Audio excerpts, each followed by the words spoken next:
No. No. Samsung's new Galaxy Note 20 Ultra has spared no expenses in terms of the features, the design, and yes, the price tag. It is the first phone and the only one of the new Notes with the latest Gorilla Glass Victus on both the front and the back of the phone. Samsung says it is the strongest glass ever, which of course means we have to test that out.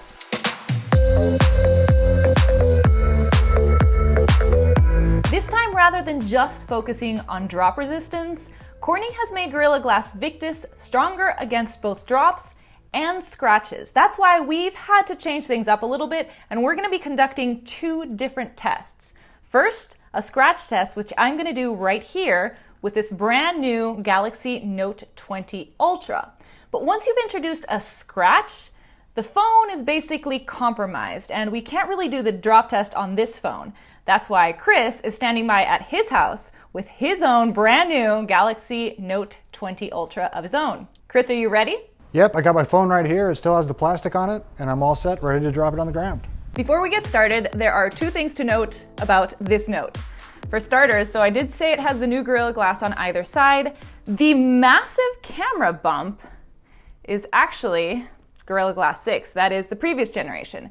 The other thing is that for the first time since I can remember in a while, at least 2 years, it doesn't come with a pre-installed screen protector. So does it mean that Samsung has a little bit more faith in the glass? I hope so.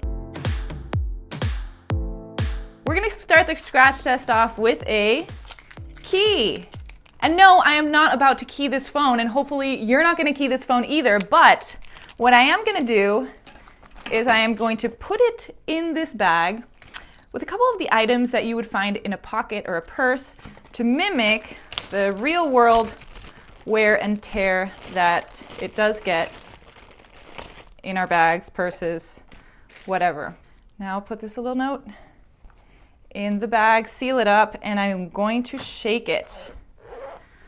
Obviously, you're not going to be doing this either, but you are going to be taking your phone in and out of a purse or bags. So I'm going to do a lot of shaking just to mimic days, weeks, passing months of wear and tear. I'm shaking this pretty hard, guys. Whew, okay. I'm just dizzy after that. All right. Let's see how it did.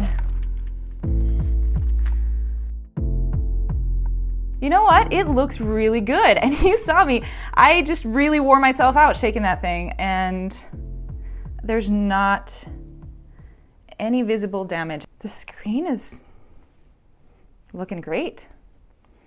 So is the camera bump, actually. Nothing is scratched. All right. Well, it passed the purse test. Now we're going to move on to the tile test. I have a slab of tile over here, and this could be anything from kitchen floor, bathroom floor, whatever.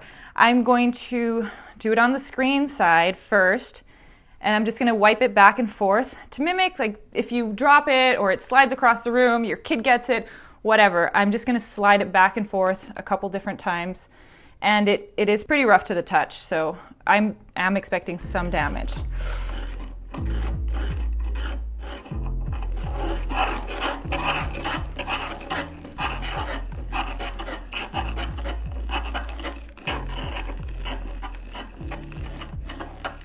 I swear I'm not enjoying it.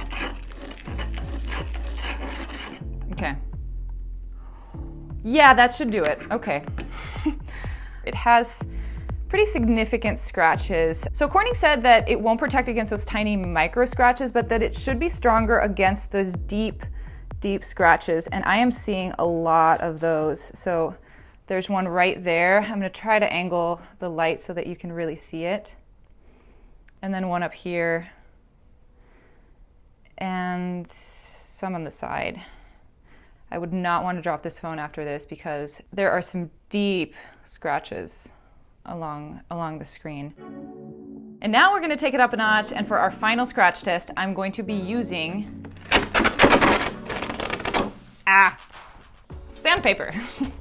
This is actually what Corning uses to mimic sidewalk or cement, and it actually feels kind of like it. The surface of it does. But you know, this is what would happen if you just drop it or it slides across the sidewalk. I'm going to do the same thing as I did with this tile, just slide it back and forth, but in this case on the back of the phone, because I want to test the glass, but I also want to test the glass on the camera. So here we go.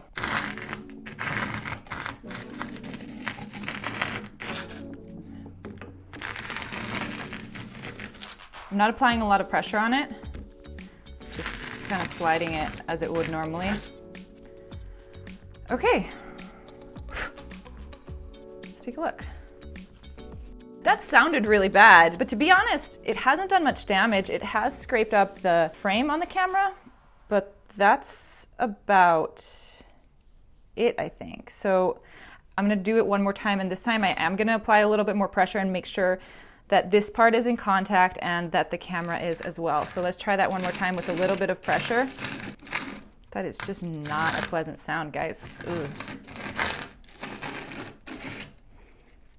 Okay. Now we can see some damage. There's definitely a lot of damage over here on the bottom of the camera module, and you know, it almost looks broken. It's so deep, these cuts, and that's, I guess, to be expected from Gorilla Glass. It's been kind of scraping at an angle, so you'll definitely notice that this has been in contact with sandpaper and this has not, and over here on the bottom, it's starting to look like it's got a few scrapes as well. I'm going to do this one more time, just kind of leaving the camera module out of it and swipe it back and forth, back and forth. And yeah, I mean, there you go. It's bad. It is pretty bad. But on the back of the phone, it is a lot more forgiving than it was on the front, even though it is a rougher surface, because of that matte glass. I guess why not? We might as well test it over here too. And there's those same deep scratches on the front. I mean, what can I say? The phone obviously scratches.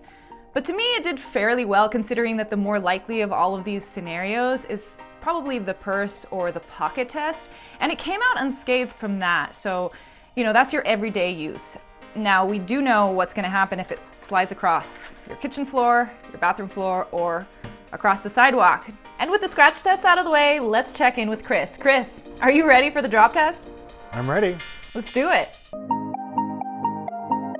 All right, so yeah, I've got my new Note 20 Ultra. I'm ready to drop it on the ground, see what happens. Just to prove that it's new, it still has the plastic right on the front of it. Take that off there. Peel this off here. Throw those in the bushes. Usually on the drop test, we start off dropping from hip height, and that's because a lot of times people drop their phones when they're taking them out or putting them into their pockets. I'm gonna drop the phone twice from this height. First with the screen facing down, then the second with the back facing down. So let's do the drop from the screen facing down, 3 feet. Let's do that now. Vanessa, count me down. All right, Chris, in 3, 2, 1, drop.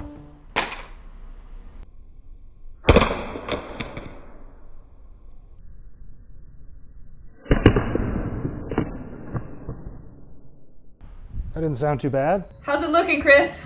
Well, right away, I can see that there's this little dinger on the bottom right-hand side. There we go. It's got a nice little scuff mark there on the glass. And we can start to see a little crack spreading across the screen itself. I'm actually going to turn this on, see how it affects the display itself. There it is, coming to life. The other thing I'm seeing right now is up on this top corner, a smaller scuff. It doesn't seem like it really impacted the glass, just the metal. The screen's turned on here and it's totally readable. That little crack on the bottom isn't affecting the display working itself. There's not really any scratches on the front surface itself, so it looks like the corners really absorbed most of the blow on that one. It may seem small, but I've seen this kind of break before, and it's just gonna get worse from here. So Chris, flip it over. Let's see how the back does. Ready for the drop on the back, hip height. All right, Vanessa, count me in. In 3, 2, 1, drop.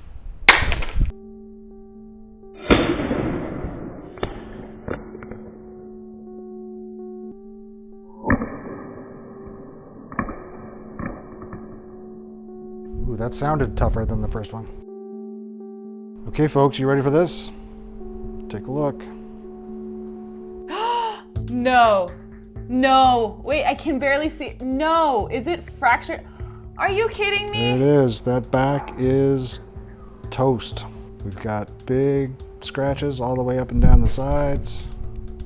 And of course, the cracks spreading across the back of the phone itself. Interesting, for the most part, they feel like they're underneath. It's only at these really ragged places that you feel the scratches at the top surface. This is pretty devastating. I know glass is glass and it's gonna break, but I had such high hopes for this glass, naively, I guess. But it is interesting that you said, Chris, that it's smooth to the touch, because at least it's still usable. No excuses, but hey, at least it's still usable.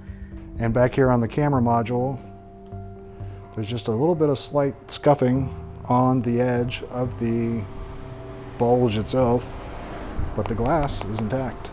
And since Corning does say that the claim of the glass is 2 meters, now this doesn't factor in Samsung making it thinner or curving it or whatever, is 2 meters.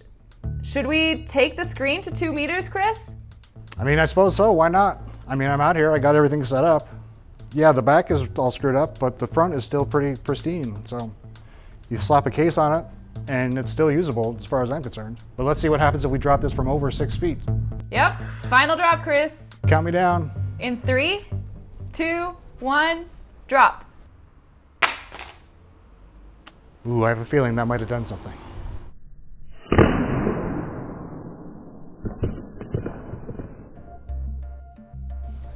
Okay, 2 meters onto the face of the phone. Let's take a look and see what happened. There's a little bit more scuffing along the side there. It must have landed right on that edge first. It's actually kind of rough to the touch when I run my finger across it. There's a series of spider webs across the middle and a big runner down this side. With my fingertip, they're mostly pretty smooth, but if I use my nail, I can feel the little grooves in there. The screen still lights up. It's usable for sure, just not very pretty to look at anymore. Right, so we weren't expecting much else from that drop, but I would say that it didn't do so bad on the screen side at least. That was a really high drop, Chris. Well, yeah, 2 meters is over 6 feet high, and maybe if you're taking a selfie, you might drop it from that height. But beyond that, now we know what could happen if you drop the phone from that height.